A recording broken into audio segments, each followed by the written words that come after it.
Hey everyone, welcome back to the channel. In today's video, I am going to show you how to clean up Gmail storage. The first method is to delete large emails in the Google One Storage Manager. Click on Storage, click Free Up Account Storage, scroll down to Gmail. This will display the emails with large attachments. Select the emails you want gone and click on Delete. Your storage is shared across several services, so you can also delete files from Google Drive and Google Photos to free up space in your Gmail. Launch Google Photos and select the images you want to delete. Here, just select any images you want to delete and just simply delete.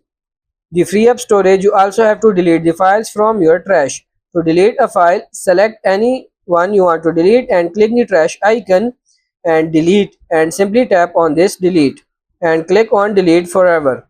You can also use a third-party bulk organizer such as Clean Email. So these are some ways to clean up Gmail storage. Or you can go to your Gmail, select your Gmails and simply tap on this delete, and this way you can delete some Gmails from here as well.